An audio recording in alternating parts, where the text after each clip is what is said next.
السلام علیکم ورحمۃ اللہ وبرکاتہ۔ الحمد للہ نحمده ونستعینه ونستغفره ونؤمن به ونتوکل علیہ ونعوذ باللہ من شرور انفسنا ومن سیئات اعمالنا من يهده الله فلا مضل له ومن يضلله فلا هادي له ونشهد أن لا إله إلا الله وحده لا شريك له وأشهد أن محمدا عبده ورسوله أرسل إلى الناس كافة بشيرا ونذيرا أما بعد فأعوذ بالله من الشيطان الرجيم بسم الله الرحمن الرحيم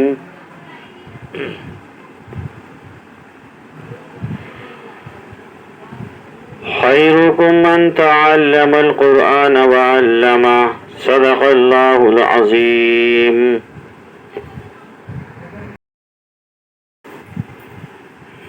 خیرکم من تعلم القرآن وعلمہ، یہ حدیث پاک ابھی آپ کے سامنے میں نے عرض کی ہے۔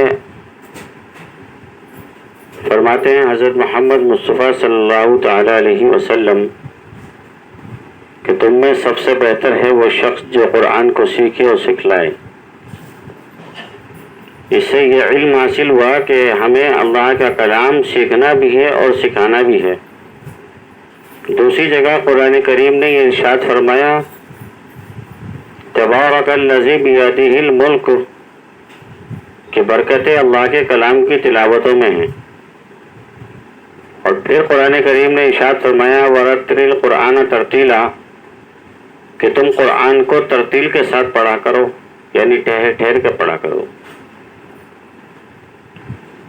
تو معلوم یہ ہوا کہ قرآن کریم جو اللہ کی عظیم الشان کتاب ہے، جسے کلام اللہ بھی کہتے ہیں اور کتاب اللہ بھی کہتے ہیں،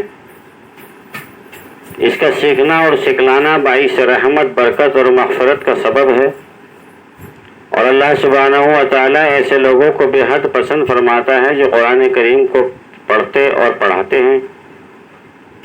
اور پلسرات کے راستے پہ بھی اللہ سبحانہ و تعالیٰ کا یہ ارشاد گرامی ہوگا کہ جو قرآن کریم پڑھے ہوئے ہیں وہ قرآن کو پڑھتے جائیں اور پلسرات کا راستہ پار کرتے جائیں، چنانچہ کہ وہ پلسرات کا راستہ پار کرتے جائیں گے، قرآن کریم کی تلاوت کرتے جائیں گے اور جنت میں داخل کر دیے جائیں گے۔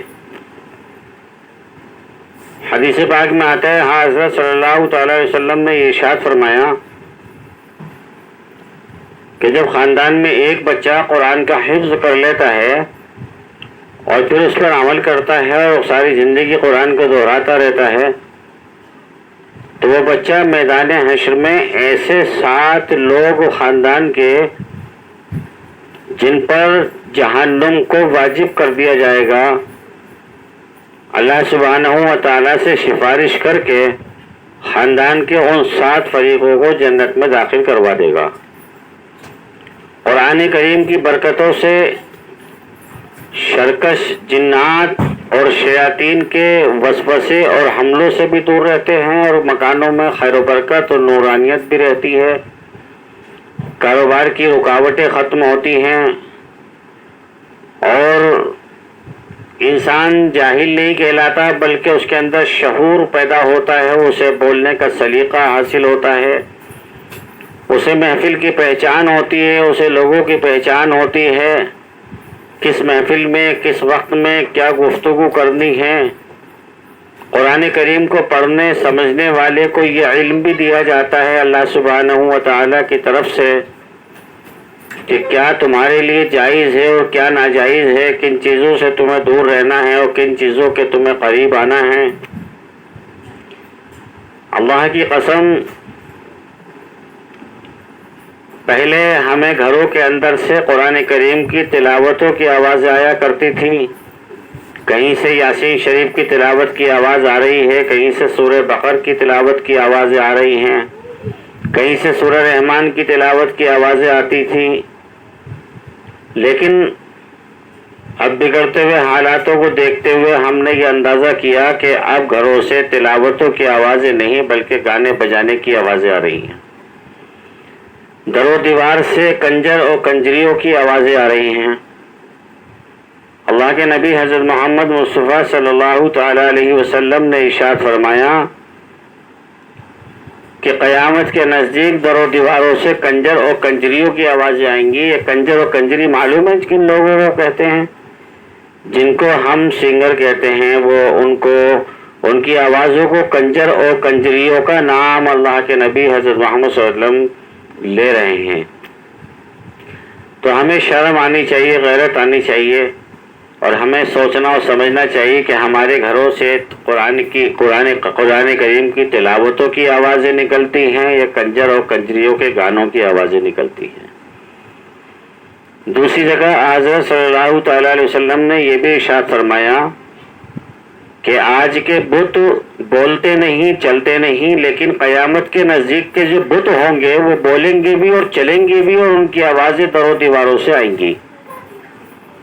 تو میرے پیارے ساتھیوں اور میری پیاری بہنوں، بچوں اور بچیوں، ذرا غور کیجئے کہ حضرت صلی اللہ تعالی علیہ وسلم کن بتوں کے بارے میں بتا رہے ہیں کہ وہ بولیں گے بھی، چلیں گے بھی، پھریں گے بھی۔ یہ وہی بت ہیں جو سیریل، جو فلموں کے ایکٹر ہوتے ہیں، ایکٹرنیاں ہوتی ہیں، وہ باقاعدہ چلتے ہیں، بولتے ہیں، مارتے ہیں، پیٹتے ہیں، کھاتے ہیں، پیتے ہیں۔ یہ وہی بت ہیں۔ اللہ کی قسم، ان سب کو دیکھنے سے ہمیں نجات حاصل نہیں ہو سکتی، بلکہ قرآن کریم کو سیکھنے اور سکھلانے سے نجات حاصل ہو سکتی ہے۔ میں عرض یہ کر رہا تھا آپ کے سامنے کہ ہمیں سب کو قرآن کریم کو سیکھنا اور سکھلانا چاہیے، اور قرآن کریم کو سیکھنے اور سکھلانے کے لیے ایک عمر کا دخل نہیں ہے۔ کسی بھی عمر میں، کسی بھی وقت ہم قرآن کریم کو سیکھ سکتے ہیں اور سکھلا سکتے ہیں، جب بھی ہم نیت کر لیں گے کہ انشاءاللہ آج سے ہمیں اللہ کا کلام سیکھنا ہے اور سکھانا ہے، اللہ تعالیٰ اس کو قبول اور مقبول فرما لیں گے۔ حالانکہ اگر ہم نہیں سیکھ پائے اور ہمیں موت آ گئی تو اللہ تعالیٰ ہماری نیت کے بقدر ہمیں میدان حشر میں جو اٹھائیں گے وہ قرآن کا سیکھنے اور سکھلانے والا اٹھائیں گے۔ حدیث پاک میں آتا ہے کہ اگر کسی شخص نے یہ نیت کی کہ اللہ میں تیرا قرآن حفظ یاد کروں گا، سینے میں اس کو محفوظ کروں گا، اور وہ اس جد و جہد میں لگ جائے اور پھر اس کو موت واقع ہو جائے، تو قبر سے اس حالت میں اٹھایا جائے گا کہ وہ مکمل حافظ قرآن ہوگا۔ اسی لیے اللہ سبحانہ و تعالیٰ نے یاسین شریف کے اندر فرمایا والقرآن الحکیم، ہمیں قسم ہے قرآن کی جو حکمت سے بھرا ہوا ہے۔ حکمت کسے کہتے ہیں؟ حکمت کہتے ہیں زندگی گزارنے کا طریقہ، حکومت کرنے کا طریقہ، بزنس کرنے کا طریقہ، علاج کرنے کا طریقہ، شرکت شیاطین اور شرکت جنات اور شیاطین سے بچنے کا طریقہ، ان تمام چیزوں کو حکمت کہا جاتا ہے کہ حکمت عملی سے کام لیا جاتا ہے۔ حکمت عملی سیکھیں، اور حکمت عملی ہر اس انسان کے اندر پائی جاتی ہے جو قرآن کریم کو پڑھتا ہے یا پڑھاتا ہے یا قرآن کریم کی تلاوت کرتا ہے اور اس پر عمل کرنے کی کوشش کرتا ہے۔ اللہ کی قسم، ہم نے آج تک ایسا کوئی انسان اس زمین پر نہیں دیکھا جو قرآن کریم کو سمجھ کر پڑھنے والا ہو اور اس کے اخلاق گندے ہوں، وہ چغلی کرنے والا ہو، وہ غیبت کرنے والا ہو، وہ واہیات قسم کی باتیں کرنے والا ہو، وہ لایانی باتیں کرنے والا ہو۔ بلکہ ہم نے جو دیکھا کہ قرآن کریم کو سمجھ کر پڑھنے والا بڑا باشعور انسان ہوتا ہے، اس کے اندر ہر طرح کا شعور ہوتا ہے، کس محفل میں بیٹھنا ہے، کس وقت میں بیٹھنا ہے، کن لوگوں سے کس وقت میں کس طرح کی باتیں کرنی ہے، کس طرح کی گفتگو کو انجام دینا ہے، انہیں سب علم ہوتا ہے، کیونکہ یہ قرآن کریم کی برکت ہے۔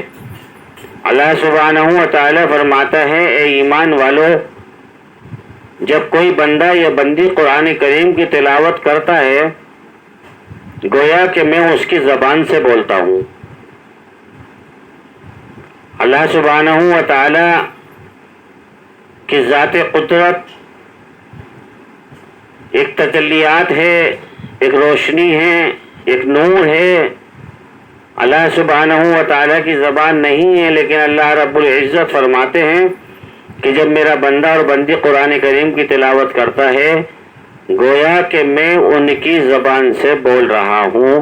اندازہ کیجئے کہ وہ کتنی مبارک زبان ہوگی جس سے اللہ سبحانہ و تعالیٰ بول رہا ہے.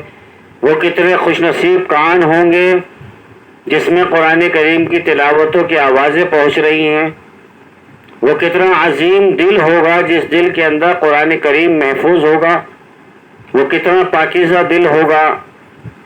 اس دل کا کیا کہنا جس میں قرآن کریم محفوظ ہے. اس زندگی کا کیا کہنا جو زندگی قرآن کریم کے بتائے ہوئے طریقے پہ گزر رہی ہے. اللہ تعالیٰ مجھے اور آپ کو قرآن کریم کی تلاوتوں کی سیکھنے کی، سکھلانے کی، تلاوتیں کرنے کی اور عمل کرنے کی توفیق، ہمت، طاقت و صلاحیت نصیب فرمائیں. شیاطین کے وسوسوں سے، حملوں سے اور اس وقت سے جو کفریہ وقت چل رہا ہے کہ گھر گھر کفر ناچ رہا ہے، جیب جیب کفر ہے. میں کفر کا نام اس لیے لے رہا ہوں کہ گھر گھر جیب جیب جو موبائل ہیں یہ سب کفر سے خالی نہیں. اگر ان کا صحیح طریقے سے استعمال کیا جائے ضرورت کے لیے تو یہ کفر سے خالی ہیں، اور اگر ان کا صحیح طریقے سے استعمال نہیں کیا گیا تو اللہ کی قسم یہی کفر کی شکل اختیار کرتے ہیں. اللہ تعالیٰ مجھے اور آپ کو اور ہماری نسلوں کو اور پوری امت محمدیہ کو قرآن کریم کو سیکھنے اور سکھلانے کی اور سمجھنے اور سمجھانے کی اور اس پر عمل کرنے کی ہمت، صلاحیت، توفیق نصیب فرمائیں. شیاطین کے وسوسوں اور حملوں سے اللہ تعالیٰ ہم سب کی حفاظت فرمائیں.